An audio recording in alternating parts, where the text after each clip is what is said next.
So we could talk about the stars since we're in them right now.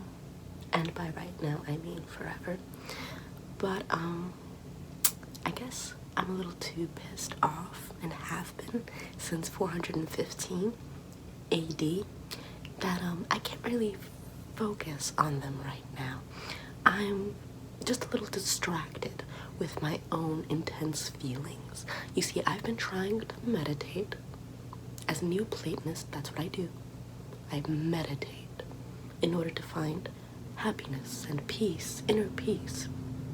That's what I did back when I was alive. I don't know if you also partook of that habit. Well, one way that I like to meditate or find an inner peace is to simply take deep breaths, just sort of in until you fill your lungs, and then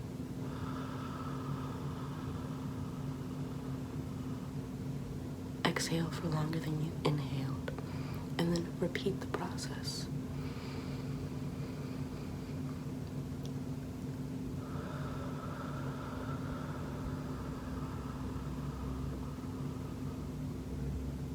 One more time.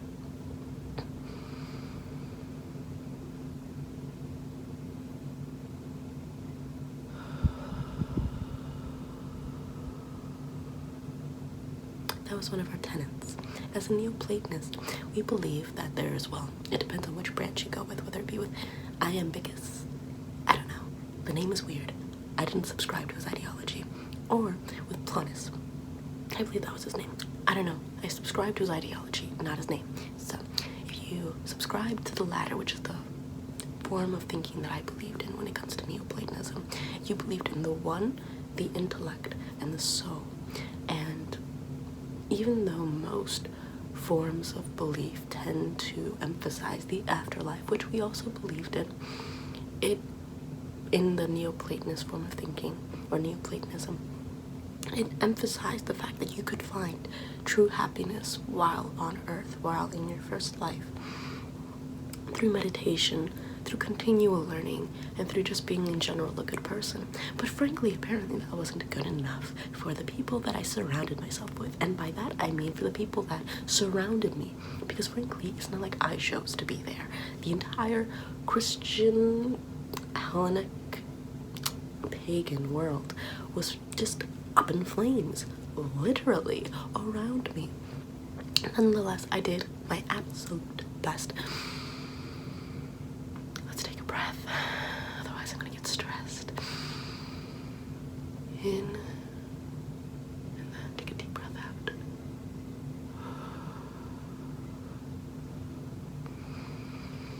I am in Zen. I will be doing this from time to time as I explain to you what exactly transpired against me. So, let's start at the very beginning. My father, Theon, was a reputable mathematician of his time. I took on, his work. I also became a very reputable mathematician myself. I also became a philosopher, and I was known for being a very great teacher within Alexandria, which was the second most prestigious school of its time, second only to Athens. And I never had any folly with anyone. Everyone knew me as being a very wise person, and that the manner in which I taught my subjects was intelligible and fascinating for the students to learn. How rare is it to have a teacher, an instructor, a professor that is able to present such difficult and novel information to their peers or to their students in a way which makes it fun to learn. And yet they want to kill me. I'll get to it. Now, my political side wasn't even that controversial. I was very much a moderate. I didn't distinguish between the Hellenics or the pagans in general, or the Christians that were persecuted up until 300, 400 AD. But once the Christians stopped being persecuted and they started getting their first tides of power, of course, as power goes, they wanted to completely squash the other side. And unfortunately, where the Greco-Romans were a little more open-minded when it comes to coexistence. The Christians weren't. So the first thing they did was that they ended up completely, well, not they did, Cyril. When Cyril took power, he was the emperor, and of the Roman emperor, I believe. He was an emperor. Don't know the specifics. So he was an emperor, and his father and I had a good relationship together. He did destroy some churches and schools that I taught at, but he said that personally, when it comes to me, that I was a very reputable woman, that he had a lot of respect for me. Another deep breath, going in and out. I'm starting to bog my own mind down from recollecting all of these unknowing bits of information. All I wanted to do was teach math and philosophy. That's all I wanted to do. That is it. That is it. But guess what? People just want to get all up in my business, include me in things that have nothing to do with me, and then get me murdered. Anyways, so Cyril was this emperor that rose to power, but he was very insecure about his own power. He was considered very inexperienced and very young.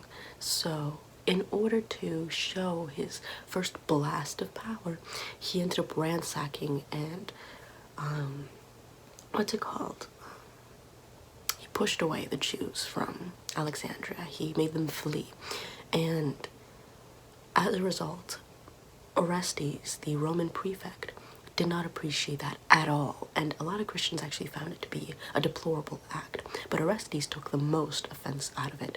So Orestes and Cyril, Orestes being someone who took a lot of counsel from me because he highly respected my input and thought of me as, once again, a reputable woman of Alexandria. So they ended up getting into dispute, Orestes and Cyril, and Orestes ended up coming to me for advice, since more and more conflicts were arising, one of which ended up in a mob where they almost killed Orestes, and the mob was led by the Parabolani, which was the close group. It was basically like the personal mafia, if you will, of Cyril. So Cyril basically had Orestes almost killed through this mob-like group, which everyone found disgusting, and Orestes, as a, as a rebuttal against, or not a rebuttal, but a mark against Cyril, ended up publicly executing in a brutal way the leader of that riot, the leader of that Parabolani, in public, hence publicly executed, which Cyril did not take too kind to. So he tried martyring the man who was publicly executed, which most Christians found deplorable because he was only killed for inciting a riot and trying to murder the prefect, not because he died of it for his faith or whatever. And so later on, the Orestes ended up coming to me, especially after that incident, and he asked me what he should do. And I told him, be cool, man. And people noticed that he was coming to me a lot for advice.